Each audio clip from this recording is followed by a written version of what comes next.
আসসালামু আলাইকুম ওয়া রাহমাতুল্লাহি ওয়া বারাকাতুহু। আলহামদুলিল্লাহ, সুপ্রিয় দর্শক শ্রোতা, আজকে আপনাদের সঙ্গে আলোচনা করব অভাব অনটন থেকে মুক্তি পাওয়ার দোয়া নিয়ে। প্রিয় দর্শক, এই পর্যন্ত শুধু অভাব অনটন থেকে মুক্তি পাওয়ার অনেকগুলো দোয়া আপনাদের সামনে তুলে ধরতে সক্ষম হয়েছি, আলহামদুলিল্লাহ। প্রিয় দর্শক, এই সমস্ত আমলগুলো আমরা বুজুর্গদের থেকে কালেকশন করে, বুজুর্গদের থেকে শিখে শিখে আপনাদের সামনে উপস্থাপন করার চেষ্টা করি।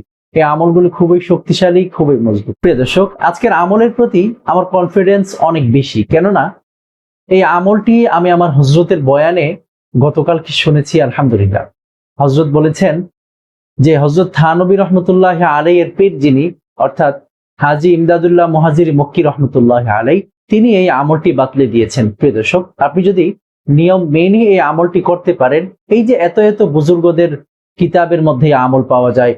হযরত থানবী রহমতুল্লাহ আলাইহি উপমহাদেশের বিখ্যাত বুজুর্গ এবং আলেমে দ্বীন ছিলেন। তার পীর, তার মুর্শেদ, তার উস্তাদ যিনি, তিনি হচ্ছেন হাজী ইমদাদুল্লাহ মুহাজিরি মক্কি রহমতুল্লাহ আলাইহি। তিনি হচ্ছেন হযরত থানবী রহমতুল্লাহ আলাইহির শেখ এবং মুর্শেদ।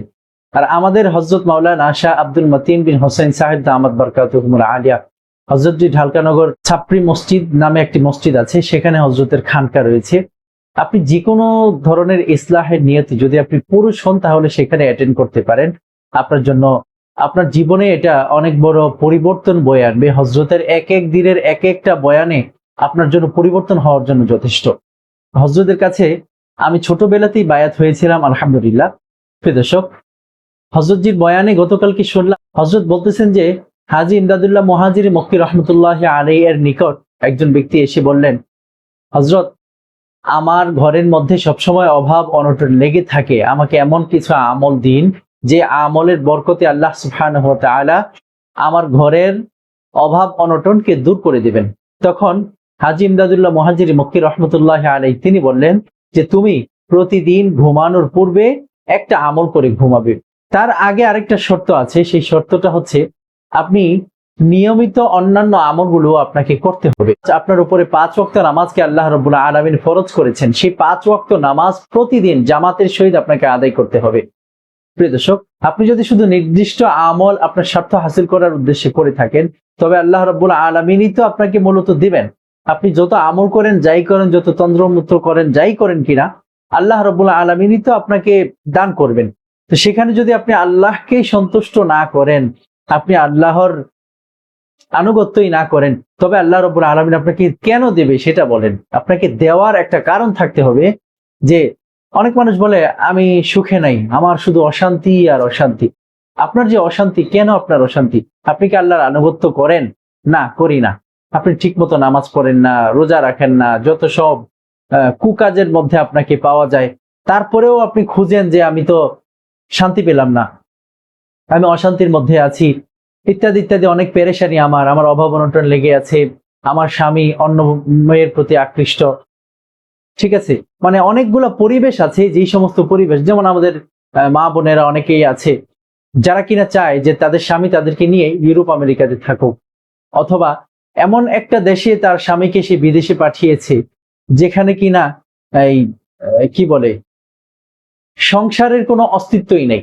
যার সাথে খুশি যখন খুশি জেনার মধ্যে লিপ্ত হওয়া যায়, বরং মেয়েরা অপেক্ষায় থাকে কখন একটা পুরুষ পাবে।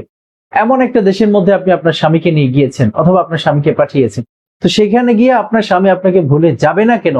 এই কারণটা আপনি আমাকে বলেন, যে আমার স্বামী এই কারণে আমাকে ভুলবে না। সে তো পয়সা কামাতে গিয়েছে, ঠিক আছে, শুধু পয়সা কামানোর উদ্দেশ্যে কোনো অমুসলিমদের দেশে, কোনো অমুসলিমের দেশে যেখানে বদ্দিনী পরিবেশ খুব বেশি, সেখানে যাওয়া জায়েজ নাই। ফুকাহায়ে কেরাম বলেন যে সেখানে যাওয়া জায়েজ নেই, শুধু পয়সা কামানোর উদ্দেশ্যে। কিন্তু তারপরেও আমরা যাই, অনেক সময় গিয়ে অনেক মানুষ আছে ভালো থাকে, কিন্তু কিছু কিছু মানুষ, বা মোটামুটি 100% থেকে 30% মানুষ সেখানে গিয়ে নষ্ট হয়ে যায়। নষ্ট হয়ে যাওয়াই তো ভাই স্বাভাবিক। এই জন্য আপনি আগে আগে বুঝে শুনে নেবেন যে আসলে আপনার কি শুধু পয়সারই প্রয়োজন, নাকি আপনার সাথে স্বামীরও প্রয়োজন। যদি স্বামীর ভালোবাসা, স্বামীর মহাব্বত আপনার প্রয়োজন হয়, তাহলে আমার পরামর্শ হলো যে খুব বেশি ইউরোপ আমেরিকা, মানে অমুসলিমদের দেশে যারা থাকে, তাদের সাথে বিবাহ, নিজের কন্যা সন্তানকে না দেওয়া, অথবা নিজের বিবাহ না হওয়া, এটাই আমার মনে হয় যে বুদ্ধিমানের কাজ। একসময় দেখা যাবে আপনি আপনার স্বামীকেই হারিয়ে ফেলবেন, পরে আপনার আমও যাবে, সাথে ছালাও যাবে। আল্লাহ পাক রব্বুল আলামিন আমাদেরকে হেদায়েত দেন, মাফ করে দেন। প্রিয় দর্শক, আমি যেটা বোঝাতে চেয়েছি আশা করি বুঝতে পেরেছেন। এটা আমার পক্ষ থেকে একটা মন্তব্য বা বক্তব্য আর কি। আপনার বক্তব্য বা আপনার মানসিকতা এমনটা নাও হতে পারে, সেটা আপনার জিন্দেগির ব্যাপার, একমাত্র আপনারই। কিন্তু এটা মনে রাখবেন যে আল্লাহ রাব্বুল আলামিন শুধু খাওয়ার জন্য আর বাঁচার জন্য আমাদেরকে সৃষ্টি করেনি। এক কবি বলেছেন, এদেশে কিছু শিক্ষিত গরু আছে, বাঁচার জন্য খায় না তারা, খাওয়ার জন্য বাঁচে। তা আপনার জীবনটা যেন এমন হয়ে না যায় যে আপনি শিক্ষিত মানুষ না হয়ে শিক্ষিত গরু হয়েছেন, অথবা আপনার স্বামী, আপনি যাকে লাইফ পার্টনার হিসেবে সিলেক্ট করতেছেন, সে শিক্ষিত একটা গরু, মানুষ না।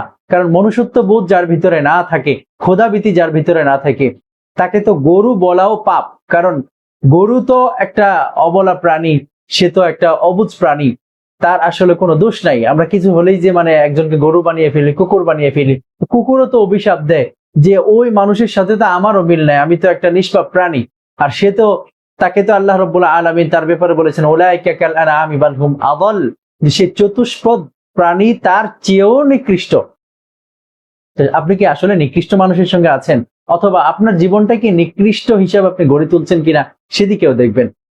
শুধু রিজিকের পেরেশানি যে আল্লাহ আমাকে এটা দিল না, সেটা দিল না, আল্লাহ যে আপনাকে যা যা দিয়েছেন এগুলি পাওয়ার যোগ্যতা আমার আপনার আছে কিনা সেদিকেও খেয়াল রাখা চাই। আল্লাহ রাব্বুল আলামিন আমাদেরকে সঠিক বুঝ দান করেন। প্রিয় দর্শক, যেই কথা বলতেছিলাম যে অভাব অনটনকে দূরীভূত করার জন্য যে আমল হাজী ইমদাদুল্লাহ মুহাজির মক্কি রহমতুল্লাহ আলাইহি সেদিন ওনার যেই ভক্ত আছে, মুরিদ আছে, তাকে দিয়েছিল, সে আমলটি হচ্ছে প্রতিদিন ঘুমানোর পূর্বেই, রাতের বেলা ঘুমানোর পূর্বে আপনি 11 বার দরুদ শরীফ পড়বেন। 11 বার দরুদ শরীফ পড়বেন। যদি আপনার হাতে সময় থাকে, সুযোগ থাকে, অবশ্যই দরুদে ইব্রাহিম, নামাজের দরুদ শরীফ পড়বেন। আর যদি আপনার হাতে সময় কম থাকে তাহলে সাল্লাল্লাহু আলাইহি ওয়াসাল্লাম এই দরুদ শরীফটি 11 বার পড়ে তারপরে আপনি পড়বেন ইয়া মুগনি, ইয়া মুগনি, ইয়া মুগনি। 1111 বার পড়বেন।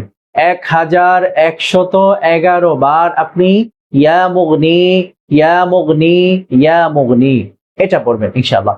1111 বার মাত্র।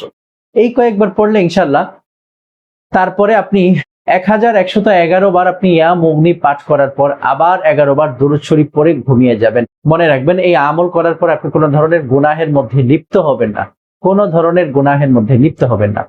আরেকটা কথা শুনুন, যদি আপনার এই আমলটি কোনোদিন কোনোভাবে ভুলে বাদ পড়ে যায়, তবে আপনি দিনের বেলা আদায় করে নেবেন, অথবা যখন মনে হবে সাথে সাথে এই আমলটি আপনি আদায় করে নেবেন। ইনশাআল্লাহ আমলের বরকত নষ্ট হবে না।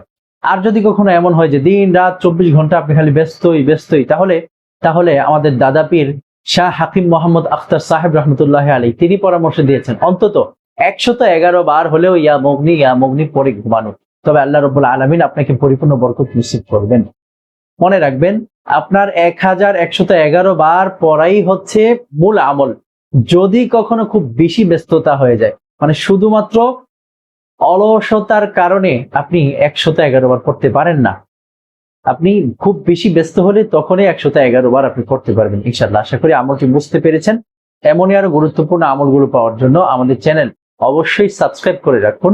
আর ভিডিওতে লাইক কমেন্ট দিন, ভিডিওটি খুব বেশি পরিমাণে শেয়ার করে অন্যান্য মানুষের কাছে পৌঁছে দেওয়ার অনুরোধ থাকলো আপনার কাছে। আসসালামু আলাইকুম ওয়া রাহমাতুল্লাহি ওয়া বারাকাতুহু।